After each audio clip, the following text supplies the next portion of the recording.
O Apocalipse, um dos textos mais misteriosos e incompreendidos da história humana. Escrito pelo apóstolo João, exilado na ilha de Patmos, na Grécia, este livro fala sobre revelações, sinais, guerras espirituais, queda de impérios e transformação final da humanidade.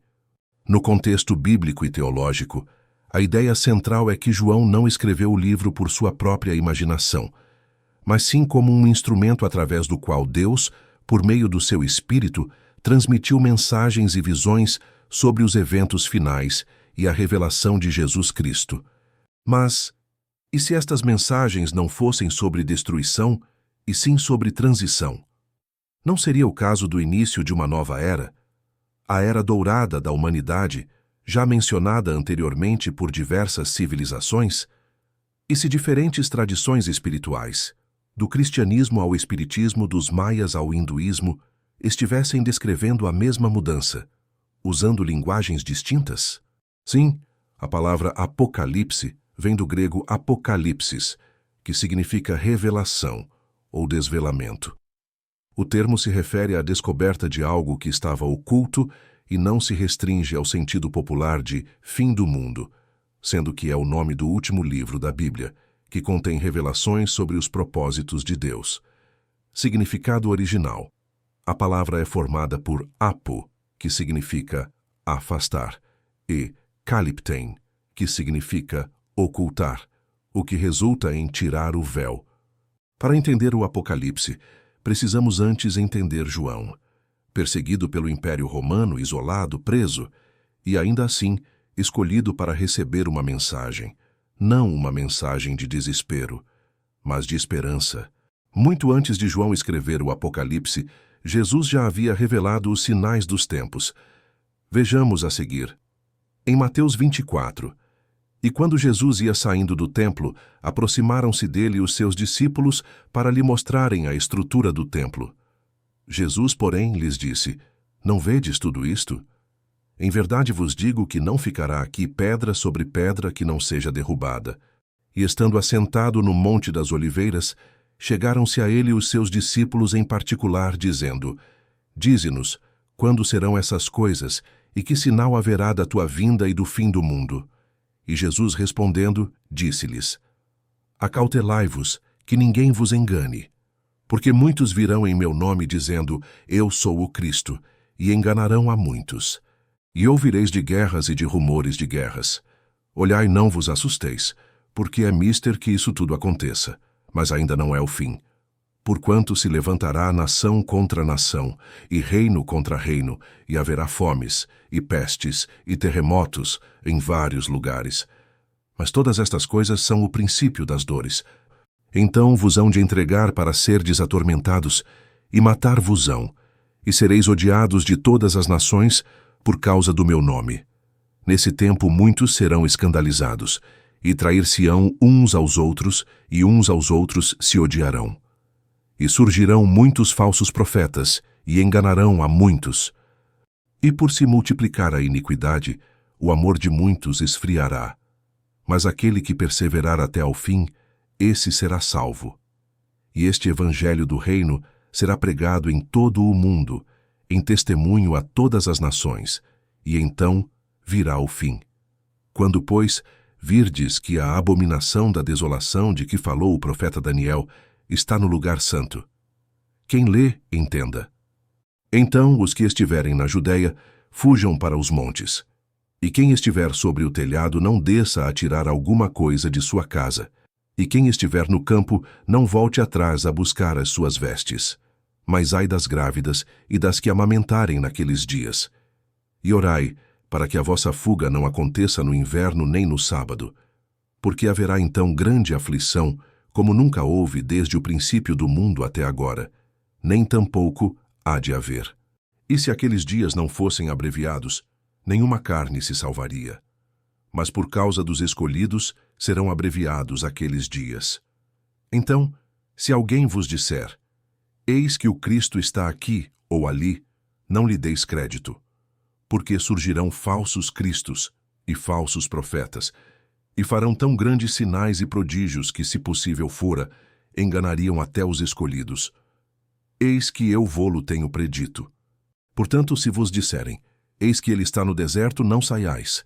Eis que ele está no interior da casa, não acrediteis. Porque assim como o relâmpago sai do oriente e se mostra até ao ocidente, assim será também a vinda do Filho do Homem.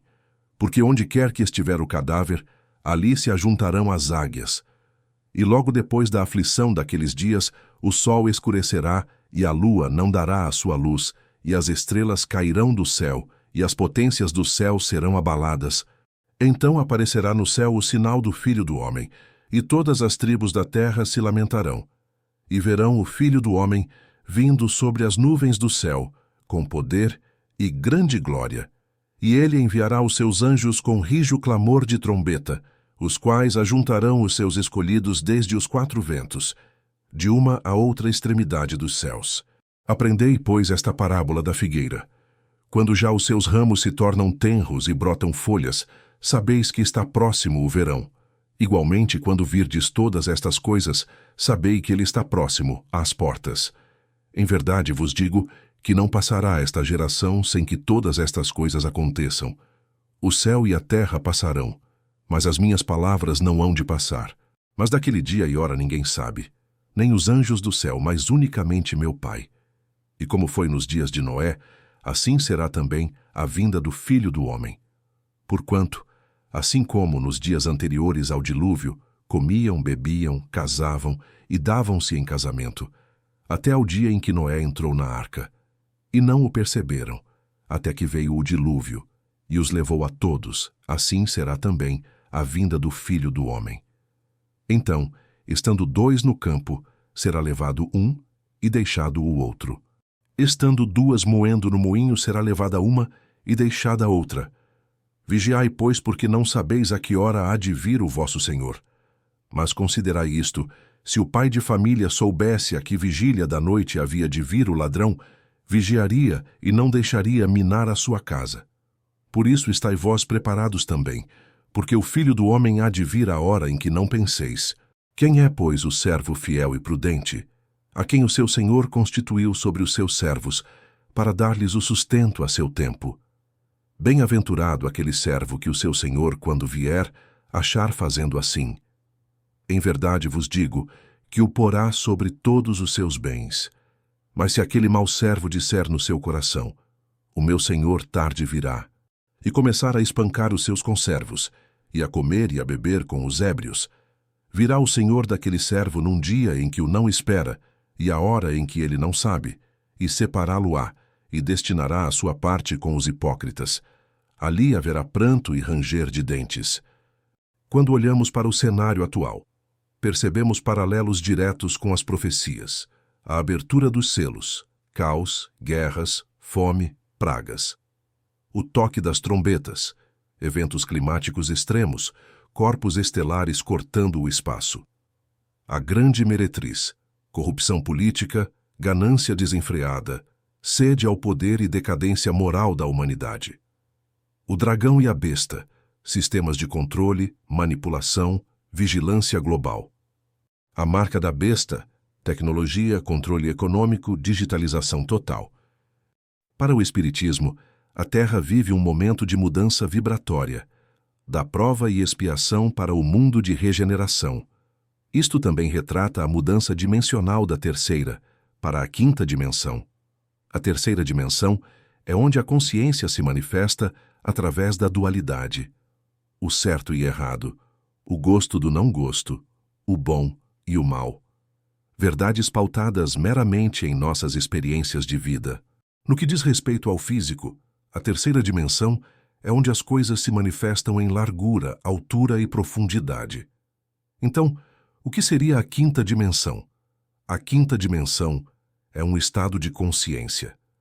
Neste caso, deixamos de reagir perante as situações baseado em nossas experiências. Assim sendo, entendemos que as coisas simplesmente são para nossa evolução e crescimento. Além do mais, compreendemos que existe uma força superior, uma inteligência suprema que guia tudo e todos. Passamos a confiar mais no processo, a entregar-nos ajustando assim ao fluxo universal. Em outras palavras, Deus não erra. Chico Xavier falava sobre um período crítico até 2019, uma espécie de teste moral da humanidade. Se passássemos por este período sem iniciarmos uma guerra de extermínio, entraríamos em uma era de renascimento espiritual. Fala também sobre novas tecnologias capazes de mudar a forma como interagimos com o mundo, de viagens interestelares e o contato com civilizações mais adiantadas que a nossa, mudanças significativas nas áreas da saúde, ensino, artes, história e crenças. Para os maias, 2012 não era o fim do mundo. Era o fim de um grande ciclo de 5.125 anos, uma virada vibratória, uma mudança de frequência da consciência humana. Os hindus falam da Era das Trevas, Kali Yuga, marcada por corrupção, decadência moral e colapso espiritual. Mas depois dela, vem a Era Dourada. O budismo fala de um futuro Buda que surgirá quando o mundo estiver deteriorado, para restaurar o Dharma. Estariam todos esses antigos conhecimentos em desacordo com a realidade? Afinal, estamos todos tão imersos em nosso cotidiano que não temos tempo de uma pausa visando a reconexão com a nossa essência. Desta forma, seguimos nossas vidas no modo automático, realizando coisas que, na maioria das vezes, destoam com a nossa verdadeira vontade. Perdemos a conexão com a fonte que tudo é. Tal quebra se deu durante a introdução do pecado original na era de Adão e Eva. Vejamos, Deus criou Adão, o primeiro homem, e Eva, a primeira mulher, e os colocou no jardim do Éden, um paraíso perfeito. Eles tinham permissão para comer o fruto de qualquer árvore do jardim, exceto de uma, a árvore do conhecimento do bem e do mal. Deus os advertiu de que, se comessem desse fruto, certamente morreriam. A introdução do pecado e consequências. O ato de comer o fruto proibido não foi apenas uma simples infração, mas um ato de desobediência e rebelião contra a autoridade e a vontade de Deus. Esse momento marcou a queda do homem e a entrada do pecado no mundo. As consequências imediatas foram consciência de nudez e vergonha. Adão e Eva perceberam que estavam nus e tentaram se cobrir, indicando uma perda da inocência original. Separação de Deus. Eles se esconderam da presença de Deus. Quebrou-se a comunhão direta e perfeita que tinham com Ele. Maldições e dificuldades. Deus pronunciou sentenças sobre a serpente, a mulher, dores no parto e submissão ao marido, e o homem, trabalho árduo para obter alimento da terra. Mortalidade. A morte física e espiritual tornou-se uma realidade para a humanidade. Eles foram expulsos do jardim do Éden para um mundo imperfeito, para viverem sujeitos ao sofrimento e à morte. A partir deste momento, adentramos em um planeta de expiação e provas. O que antes obedecia ao fluxo universal de Deus foi então substituído com a introdução do pecado adâmico. Essa foi a introdução da dualidade. Soma-se a isso a história dos anjos caídos descrita no livro de Enoque.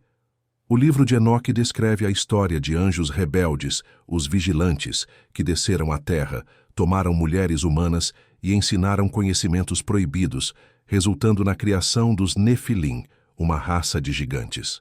Essa união e os atos dos vigilantes corromperam a humanidade, levando Deus a decidir por um dilúvio para punir a terra. O livro, considerado apócrifo pela maioria das tradições judaico-cristãs, foi preservado integralmente pela Igreja Ortodoxa Etíope. A história dos anjos caídos no livro de Enoque e os Vigilantes. Um grupo de 200 anjos chamados de Vigilantes, liderados por figuras como Samiasa e Azazel, se rebelou contra os comandos divinos, a união com mulheres humanas. Esses anjos desceram à terra e se uniram com mulheres humanas. O ensino de conhecimento proibido. Os vigilantes ensinaram aos humanos artes e ciências proibidas, como metalurgia, feitiçaria e astronomia. A criação dos Nefilim. Desta união nasceram os Nefilim, uma raça de gigantes que trouxe corrupção e violência para a terra. A punição divina, a corrupção causada por essas ações, levou Deus a enviar o dilúvio para destruir a terra. Os anjos rebeldes foram condenados e aprisionados em um lugar chamado Tártaro, aguardando o julgamento final. Entretanto, embora o dilúvio universal tenha dizimado a antiga Atlântida, não foi suficiente para interromper a atuação trevosa dos anjos que desceram do céu. Tendo em vista que estes seres vivem em dimensões entrelaçadas, eles continuaram a tumultuar até os dias de hoje, atuando na política, sistema financeiro, ensino e principalmente na indústria do entretenimento. Falaremos mais a respeito em outra ocasião. Isto esclarece as imagens gravadas nas pedras de discos voadores, deuses, seres que desceram do céu nas antigas pirâmides egípcias, bem como nas estruturas dos incas, maias, dentre outras. É um texto apocalíptico judaico atribuído a Enoque, o bisavô de Noé. Fornece insights sobre as crenças e tradições judaicas e cristãs primitivas, especialmente em relação a anjos, julgamento e o fim dos tempos. Conclusão. Sempre houve guerras, sempre houve doenças, mas nunca antes tivemos toda a humanidade conectada, capacidade de destruir o planeta, vigilância digital massiva, clima instável, inversão magnética em andamento, terremotos mais frequentes, decadência ética global, aumento de depressão, ansiedade, suicídio, desconexão espiritual profunda, profanação. Ao exemplo de Sodoma e Gomorra, reflexão. Não é o fim do mundo, mas é o fim de um mundo. Enquanto muitos veem o Apocalipse como catástrofe, os estudiosos mais profundos entendem como revelação da verdade antes oculta. Não é destruição, é transmutação, colapso do velho sistema, queda do ego coletivo, nascimento da consciência crística, 144 mil selados, renovação planetária, vitória do bem. O Apocalipse não é uma ameaça, mas um verdadeiro convite, um chamado para despertar, para olhar o mundo como ele está e como ele pode e deve ser.